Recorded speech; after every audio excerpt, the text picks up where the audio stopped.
Welcome everyone to our Navaratri Kolu of the year 2024. This year our theme is Vaaggeyakara's Vaibhavam.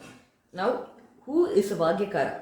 A Vaaggeyakara is someone who is both the composer and the singer and brings together the words, raga and tala of a song.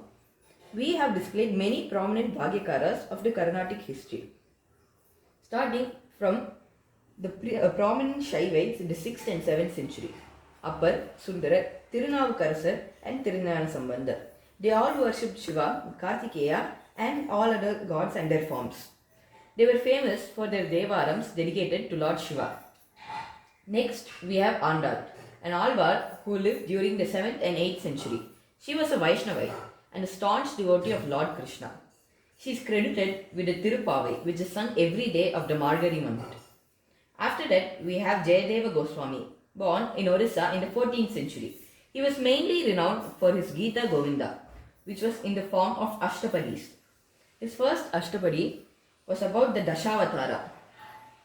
A famous Ashtapadi of his was about Radha and Krishna. When he was writing this, he wrote about Radha keeping her leg on Krishna's side, but that didn't feel right to him. So he left it incomplete and he went and had a bath. At that time, Krishna himself came to his house disguised as Jayadeva and finished the Ashtapadi for him. Jayadeva Goswami was also a devotee of the Jagannath Puri deities. Now we have Annamacharya. He was born in the 15th century and he is the earliest known Indian musician to compose songs called Samakirtanas. His devotional Samakirtanas were in the praise of Venkateshwara. Annamacharya is said to have composed as many as 32,000 Samakirtanas in the praise of Venkateshwara. Now we have the Pitamaha of Carnatic music, the famous Purandaradasa. Purandaradasa lived during the 15th and 16th century. He was a staunch devotee of Vittala. He composed over 4 lakh songs and we have depicted some of his, mainly Bhagya and Srinivasa Kalyanam. Here we have incorporated a story of his. One day, when Purandaradasa returned to his ashram, his student was asleep. So Vittala himself came in the form of a student and offered him water to cleanse his feet. But the water was too hot for him. So Purandaradasa took the bowl and threw it on the student, not knowing it was Vittala. The next day, Purandaradasa felt bad about this, so he went and apologized to his student. But the student revealed that he was sleeping and he did not offer him water. That was when Purandaradasa realized it was Vittala. But the same day, Vittala, in the form of Purandaradasa, removed his bangle and gave it to a dancer outside his temple.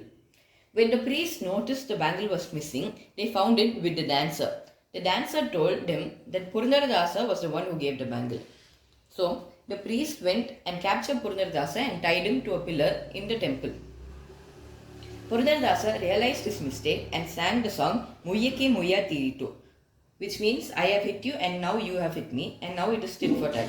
At that time, Vittala freed Purandaradasa. After this, we have Kanakadasa. Born in the 16th century, he was a devotee of Lord Vishnu. Kanakadasa had a connection with Udupi as he was the disciple of Vyasatirtha. The priest would not let him enter the mud, judging him to be a member of a lower caste based on his clothes, even though Vyasatirtha asked him to let Kanakadasa into the temple. At that time, a wall cracked and the idol of Krishna turned towards Kanakadasa. Next, we have Arunachal Kavirayar, born in the 18th century.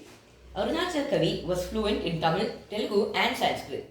He wrote the Rama Radagam, a musical drama based on the Ramayana. Arunachal Kavirayar was fascinated by the Ramayana so much that he wanted to impart the story and the good lessons preached by it to a large number of people who could not obviously read the entire epic in original.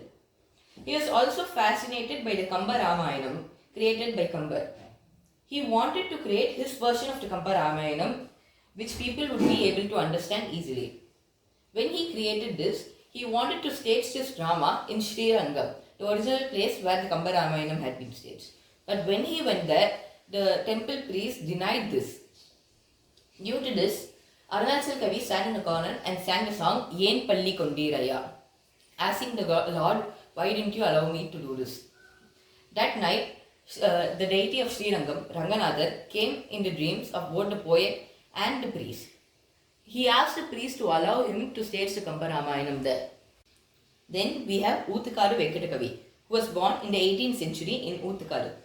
Oothakadu Venkatakavi was passionate about music but could not find guru of his choice in that area, which prompted his mother to suggest that he appeal to the god Krishna himself in the Kalinganardana temple in Oothakadu.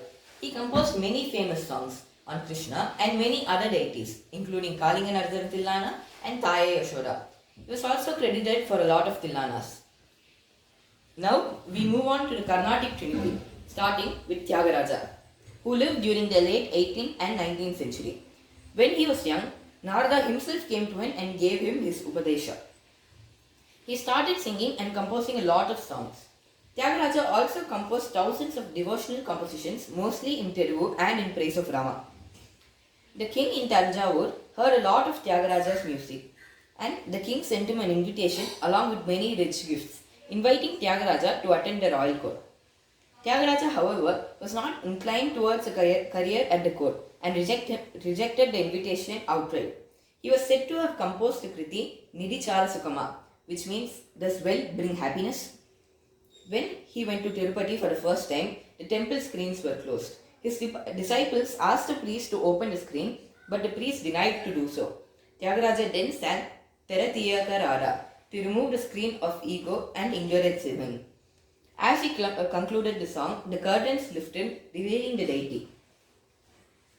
When he was young, his father advised him to sing the Ramanama. When he was older, he continued to sing the Ramanama, but was disappointed that he still didn't receive the darshan of Rama. Then he asked to himself when he will get the darshan of Rama. At that time, he heard the knock on the door.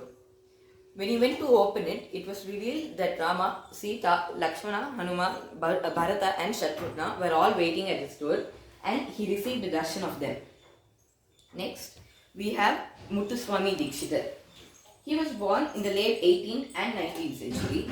When he went to Tanjavur, he was heavily inspired by the Western bands and groups there and wanted to sing Carnatic songs that had the same demeanor as Western songs. So he created Nodaswarams, which followed a Western beat. Next, we have Shyama Shastri, the oldest of the Trinity. He was a staunch devotee of Devis and he was especially fond of Bangaru Kamakshi. He also composed many kritis, but his famous works include the Swarajati. Here we have displayed a temple scene with a concert going on, and with this we conclude our Navaratri.